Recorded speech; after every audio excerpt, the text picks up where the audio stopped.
3x square minus 4x plus p is equivalent to 0.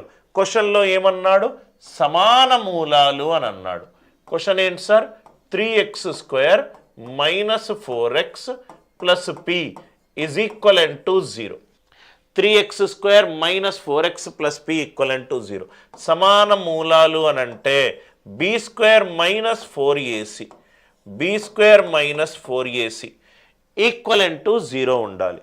b అంటే minus 4, 16 minus 4 into 3 into p is equivalent to 0.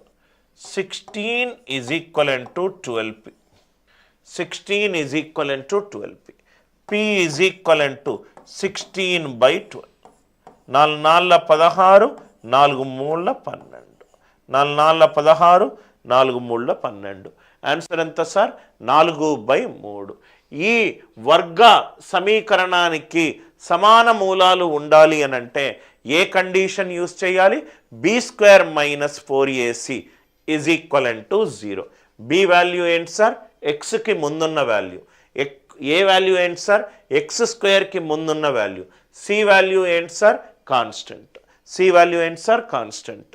I hope the idea it is clear. Now చాలా important sir. A x square plus b x plus C, a x square plus b x plus c ఇది వర్గ బహుపది. ఈ వర్గ బహుపదికి right a common తీసాను అనుకోండి, X square plus b/ax plus c/a ఇలా రాసుకోవచ్చు కదా సార్. ఏ కామన్ తీస్తే X square plus b/ax plus c/a దీన్ని నేను రైట్ ఒక a into X square minus of, sir ఇలా ఎందుకు రాస్తున్నారు సార్ చెప్తాను sir. X square minus of b/ax plus c/a ఇలా రాసుకుంటే ఏదైనా ఒక వర్గ బహుపదిని నేను ఈ ఫామ్లో రాసుకోవచ్చు.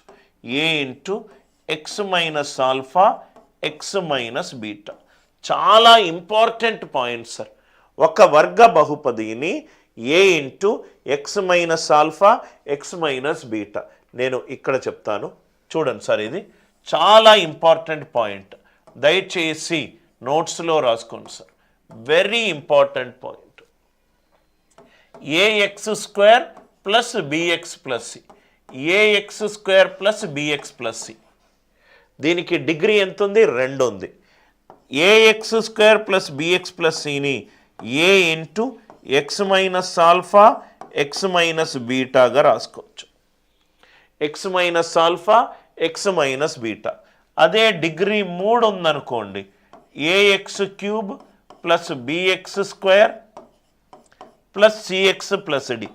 అదే 3 ఉందనుకోండి, దాన్ని నేను A into X minus alpha X minus beta X minus గామాగా రాసుకోవచ్చు. X minus alpha X minus beta X minus గామాగా రాసుకోవచ్చు. వర్గ బహుపదిని మూలాల రూపంలో రాయాలి అని అంటే ఎలా రాయాలి sir? A into X minus alpha X minus beta. అదే సపోజ్గా డిగ్రీ 3 ఉందనుకోండి, 3 మూలాలు ఉంటాయి. A into X minus alpha X minus beta X minus gamma. అదే 4 ఉన్నాయి అనుకోండి, A into X minus alpha X minus beta X minus gamma X minus delta. ఏదైనా right ఒక బహుపదులను మనము మూలాల రూపంలో ఇలా రాసుకోవచ్చు. మూలాల రూపంలో ఇలా రాసుకోవచ్చు. వర్గ బహుపది కాబట్టి 2 మూలాలు ఉంటాయి కాబట్టి A into X minus alpha into X minus బీటాగా రాసుకున్నాను. దీన్ని నేను ఓపెన్ చేస్తే A into X into X X square minus beta X minus alpha X అంటే minus of alpha plus beta into X plus alpha beta plus alpha beta plus alpha beta. A into X square minus of alpha plus beta into X. ఇక్కడ X into beta వచ్చింది, ఇక్కడ X into alpha వచ్చింది. Minus into minus plus, plus alpha beta. ఇక్కడ compare చేయండి sir, ఈ రెండింటినీ compare చేయండి. ఏముంది ఎక్స్ స్క్వేర్ ఉంది, ఎక్స్ స్క్వేర్ ఉంది, మైనస్ ఉంది, మైనస్ ఉంది. ఆల్ఫా ప్లస్ బీటా బ్రాకెట్లో ఉంది, ఇక్కడేమో మైనస్ బి బై ఏ ఉంది.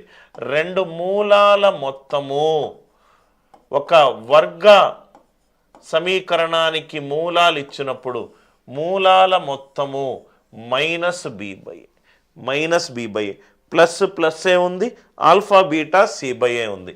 మూలాల లబ్ధము సి బై ఏ, మూలాల మొత్తము మైనస్ బి బై ఏ, మూలాల లబ్ధము సి బై ఏ.